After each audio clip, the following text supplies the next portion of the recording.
Good morning, students. Welcome to the first session of your Science 1. Now, this is the first chapter of your Science 1. Now, we're starting with the Science 1 there now. If we compare Science with your further portion, that is your 7th and 8th standard, your Science is basically divided into 2 parts here. That is Science 1 and Science 2. Science is not at all the same here. Okay? So, there is slight difference there. Science has been elaborated here. Okay? In the previous standard, 8th standard, the Science was only one subject, 80 textbook. Now, you have one textbook but 2 different parts there. That is Science 1 and Science 2. Okay? It is very much necessary to the necessity that you should know that आगे क्या पढ़ना है हम लोग को कितना part है और क्या नहीं है ठीक है so now let me give a small introduction about what is there in this science there are 2 parts of the science okay now science is a broad concept so that's why science is divided in 9th standard into 2 parts that is physics chemistry and biology okay so इन दोनों पे base हम लोग के text book में ये तीनों को 2 part में डिवाइड किया that is physics and chemistry को साइंस 1 में डाल दिया है and बायोलॉजी एंड एनवायरमेंट से रिलेटेड जो भी कंटेंट्स हम लोग करोगे वो हम लोग बायोलॉजी में दैट इज साइंस 2 में करेंगे okay clear so it's quite big okay chapters have been increased here and they showed lots of theory lots of numerical so that's a different one you need to give a full attention there okay clear now the first part that is nothing but this is the science 1 session science 1 subject we'll be starting with the science 1 part there okay science 2 will start with the later on okay so physics और chemistry में सबसे पहले हम लोग पहले start करेंगे physics वाले chapter के साथ that is the first chapter of your textbook that is laws of motion okay here that is called as laws of motion now what do you mean by this chapter and this chapter is purely a physics chapter okay physics जब भी आता है उसमें numericals रहते हैं उसमें formulas रहता है उसमें डेरिवेशन रहता है ठीक है थियरी बहुत कम रहेगा लेकिन न्यूमेरिकल डेरिवेशन फॉर्मूला बहुत ज्यादा रहेगा ठीक है clear so that's the reason this chapter is related to all those things chapter is slightly lengthy अब इसका मतलब lengthy इसका मतलब ये नहीं कि वो हार्ड रहेगा it is all about understanding ये अगर चैप्टर समझ में आ गया फिजिक्स अगर समझ में आ गया तो आगे आप और आगे बहुत इजी हो जाता है ठीक है clear so let's go for that what is laws of motion chapter में पढ़ना क्या है टॉपिक का पहले मतलब क्या है laws of motion ठीक है मेरा 3 वर्ड्स है लॉज ऑफ मोशन ना लॉ का मतलब क्या लॉ मतलब क्या there are certain rules and regulation ठीक है लॉज एंड लॉ को सिंपल वर्ड में डिफाइन करेंगे तो कुछ रूल्स और रेगुलेशंस हम लोग को फॉलो करने हैं किसके मोशन ओके ना सी फिजिक्स में एक पार्ट है दैट इज कॉल्ड काइनेमेटिक्स एक ऐसा पार्ट है जो स्टडी करता है डे टू डे लाइफ में कोई भी चीज मोशन में रहेगा उसको स्टडी करने को हम लोग काइनेमेटिक्स बोलते हैं तो हम लोग ये चैप्टर काइनेमेटिक्स चाहिए इसलिए हम लोग चैप्टर को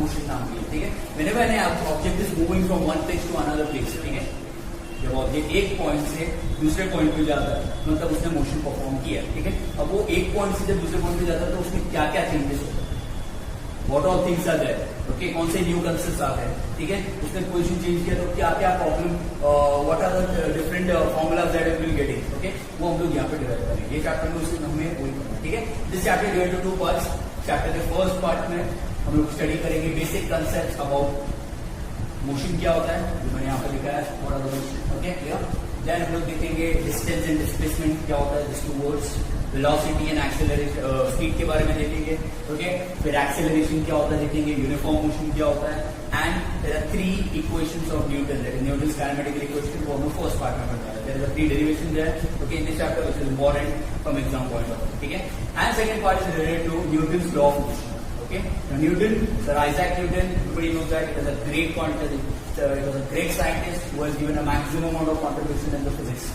ठीक है क्लियर उनका कंट्रीब्यूशन फिजिक्स में मोशन में रहेगा उसका काइनेमेटिक्स में भी दिया हुआ है ग्रेविटी में दिया हुआ है लाइट में भी उनका थोड़ा कंट्रीब्यूशन है और हीट में भी थोड़ा कंट्रीब्यूशन है ठीक है लाइट हीट बाद में देखते हैं हम सबसे ज्यादा मेजर कंट्रीब्यूशन उन्होंने मोशन में दिया ओके तो क्या ये क्या था उसके बारे में उन्होंने एक बहुत इंपॉर्टेंट मोशन के लॉज दिए ठीक है that is laws of motion वो हम लोग यहाँ पे पढ़ने वाले हैं जिसपे it is depend upon day to day हमारे डे टू डे लाइफ में जो हम लोग अप्रोच करते हैं हम लोग का बॉडी जब मूव करता है तो क्या क्या चेंजेस होता है वो न्यूटन ने हम लोग को वहाँ पे बताया ठीक है so that is nothing but the later part let's go for the basic ना वो पढ़ने के लिए सबसे पहले बेसिक कंसेप्ट हम लोग को पढ़ना पड़ेगा so let's go for that is basic concept क्या क्या है सो फर्स्ट मोशन क्या होता है लेटेस्ट मोशन का मतलब है मोशन पहले बोला मैंने when object move from one point to another point with respect to surrounding it is said to be in a motion okay वैसे ही डेफिनेशन मैंने यहाँ पे लिखा है the object is said to be in a motion object motion में कब रहेगा when it changes position with respect to surrounding जब वो अपना पोजीशन चेंज करे suppose I am standing here okay and मैं मूव करके यहाँ पे आ गया So first I was standing there and मैं यहाँ पे आ गया surrounding के position पे. Let's take an example. This board is the surrounding. So first I'm standing here. ये point था, यहाँ पे आ गया, ये point हो गया. So मैंने अपना position change किया with respect to sun. That is why it is called as log. It is called as motion. Okay, that means मैंने motion perform किया है. ठीक है, कोई भी ऑब्जेक्ट मूव होता है तो मोशन परफॉर्म करता ही है. Okay, when you go outside in on the road, okay, you must have seen vehicle moving from one point to another point. It is said to be in motion. Okay, clear? But when it is standing, it is not performing any type of motion. Okay, clear? Even we know that planets are moving around the sun. Even Earth is moving around the sun. It is also performing a motion, but we can't feel it. Okay, why? Because of different concept को आगे मिलते हैं. ठीक है, तो motion क्या होता है? Whenever object motion, when it changes position with respect to surrounding. With respect to surrounding is very important. Surrounding के respect में बहुत important. ठीक है? ना जैसे हमने एक स्टैंडर्ड में पढ़ा था, कोई भी चीज पढ़ते हैं हम लोग तो उसके दो टाइप्स या कितने भी टाइप्स होते हैं, वैसे इमोशन की भी स्टार्टिंग में दो types. That is visible motion and invisible motion. There are two types of motion, visible and invisible. ठीक है? Now what are visible motion? Visible motion मतलब क्या? जो दिखता है, मोशन परफॉर्म होने जब वो कर रहा है, बॉडी परफॉर्म कर रहा है मोशन, तो हमें वो दिखाई दे रहा है, उसको हम बोलते हैं विजिबल मोशन. इनविजिबल मोशन क्या? मतलब मोशन हो रहा है लेकिन हमें दिख नहीं रहा. There are many things in our surroundings जिसमें मोशन होता है लेकिन हमें नहीं दिखता है. We can't spot it out. Okay, clear? उसमें सेंसेस का काम आता है. सिंपल केस में यहाँ पे let us see what is visible. Visible motion में the motion which we can see with our naked eyes, जो हम लोग आई से देख सकते हैं मोशन हो रहा है. ठीक है, फैन इज रोटेटिंग तो मोशन दिखाई दे रहा है, तो विजिबल मोशन. ठीक है, बाहर हवा चल रही है तो leaves are moving up and down, so visible motion. ठीक है, तो ये सब visual motion. Example I have written some of example there. Flight of birds. Flight of birds मतलब बर्ड्स फ्लाई करते हैं तो हम लोग को दिखाई देता है. It's visual motion. ठीक है, मूवमेंट ऑफ लीव्स अभी मैंने लिया, and motion of fan. Just example. There are many physical motion in and around you. Okay, just keep ready with certain 5 examples. There are given 3 example. You have to minimum you should be remembering 5 example. ठीक है, let's go for invisible motion. मतलब जो नहीं दिखता. जैसे example movement of breeze. Breeze मतलब क्या? हवा फ्लो, उसको हम लोग ब्रीज बोलते हैं. एयर जब ब्लो होता है उसको ब्रीज बोलते हैं. ठीक है, तो वो जब मूव होता है तो we can't see those thing. हाँ, पर उसके इफेक्ट्स ही कहते हैं. जैसे अगर एयर ब्लो हो रहा है तो पत्ते हिलते हैं तो मतलब पता चल रहा है कि हवा आ रहा है. ठीक है, लेकिन हवा नहीं दिखाई देती. We can't see the air. That means it is a invisible motion. ठीक है, next motion of planets around sun. Now we are on the earth right now. ठीक है, earth is moving around the sun. सबको पता है कि हमने पढ़ा है, हमने इवन बहुत सारे एस्ट्रोनॉमिकल ऑब्जेक्ट में देखा है कि हम लोग मूव करते हैं. ठीक है, we are rotating around the sun, but we can be feel those rotation. हम लोग को पता नहीं चल रहा है कि हम लोग रोटेट हो रहे. व्हाई? बिकॉज वो मोशन है लेकिन हम लोग that is a type of invisible motion. That's why it is called as motion of planets is an invisible motion. Okay, next flow of blood in the human body. The best example inside your human body, inside our body also. ठीक है, हम लोग की body में जो blood flow हो रहा है वेन्स में से, आर्टरीज से, यहाँ से वहां. ठीक है, वी नो दैट एक स्टैंड में you have learned about heart pumps the blood to the different parts of the body. ठीक है, अब हार्ट जब पंप करता है तो वो अलग अलग वेसल्स में देता है ब्लड. ठीक है, और ब्लड यहाँ से वहां आता जाता है मोशन में. ठीक है, but can we see those thing, can we feel that thing. ठीक है, हार्ट का मोशन फील हो रहा है लेकिन ब्लड का मूवमेंट हम लोग फील नहीं कर पा रहे. क्यों? Because it is an invisible. So all this is example of invisible motion. So there are certain simple things that motions are basically classified into two, that is called as visible motion and invisible motion. I've written some examples there.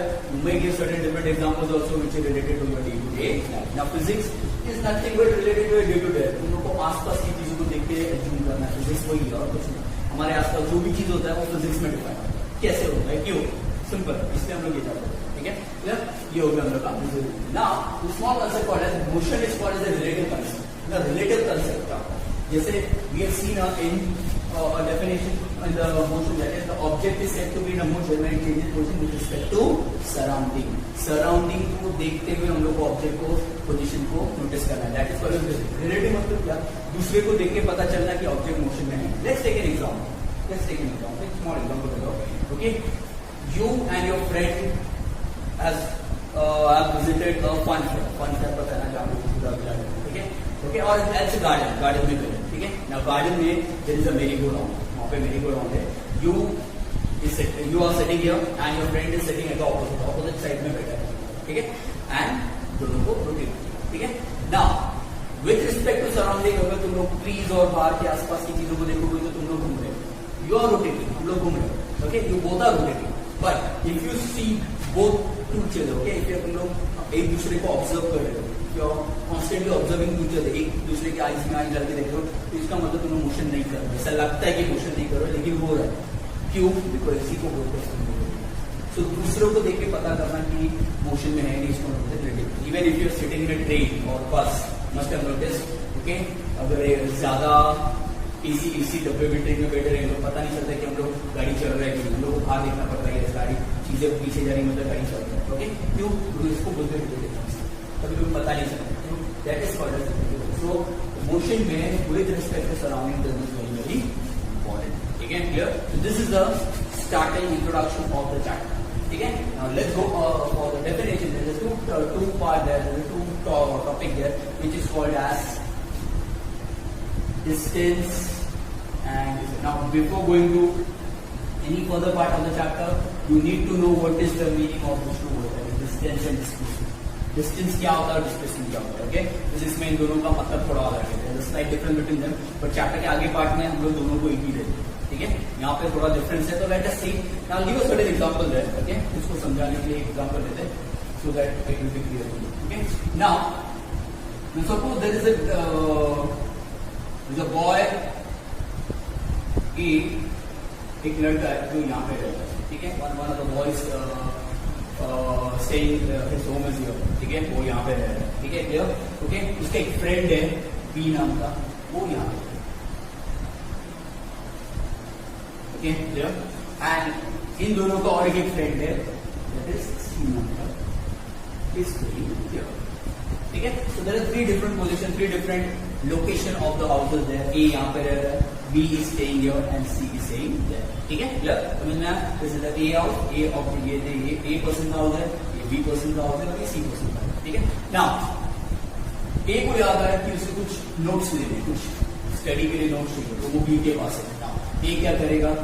A will have to walk through certain distance and वो B के पास जाएगा, ठीक है? So A has walked certain distance. Let's take an example. He has walked 500 meters और वो B के पास चला गया, ठीक है? तो A ने डिस्टेंस कवर किया B के पास। नाउ B तक जाने के बाद उसको पता चला B के पास भी वो नोट्स नहीं है, ठीक है?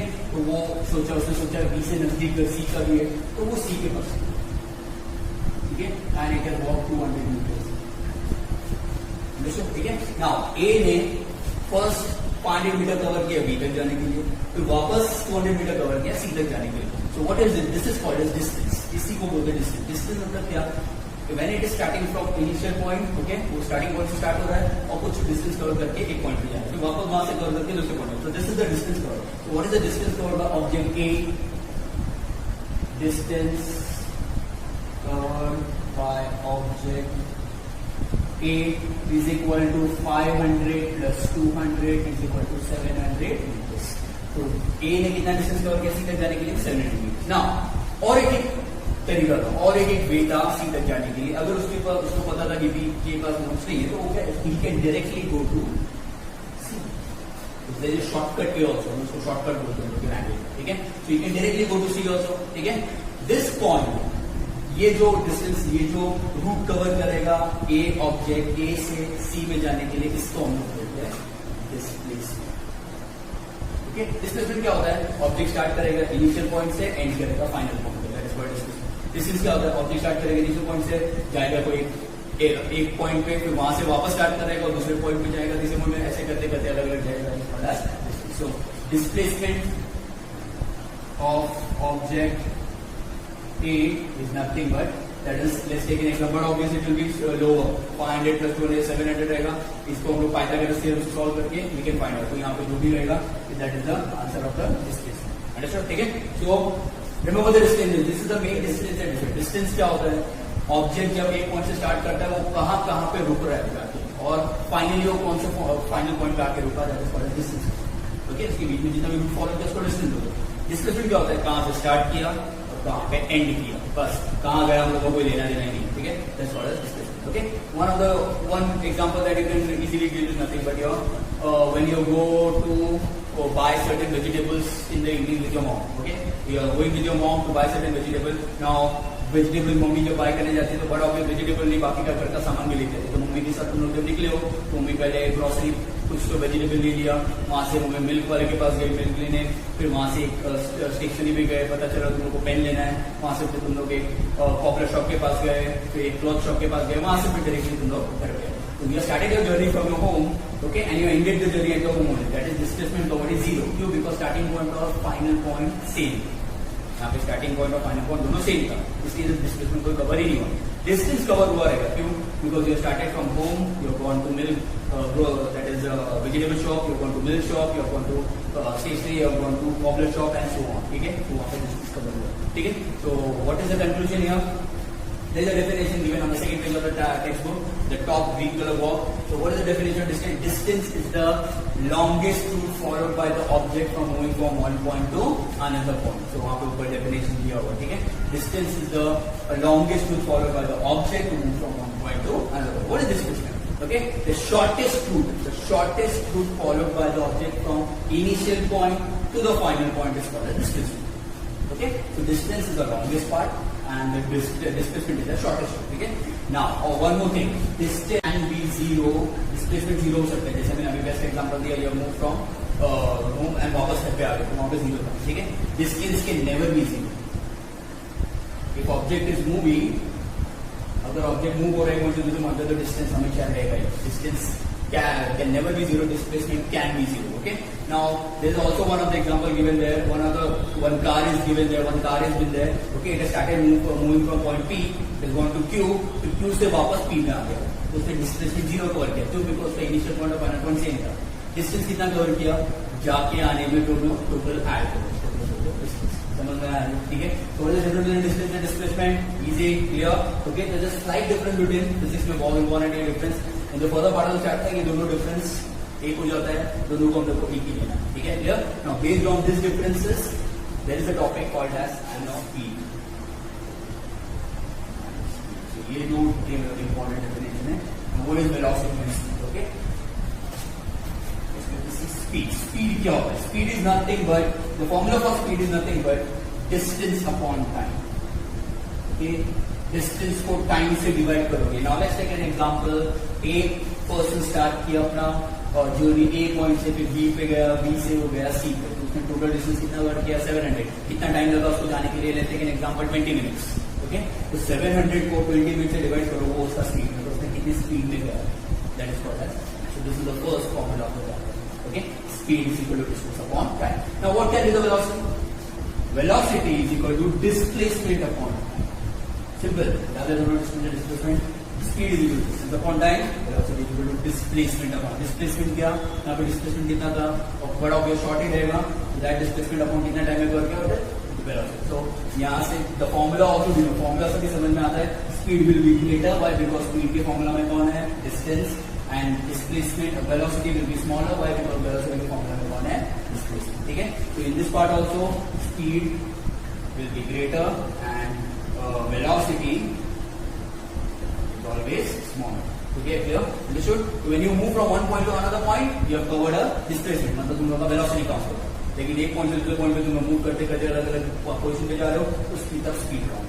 Understood? ठीक है? Clear? So this is the simple topic.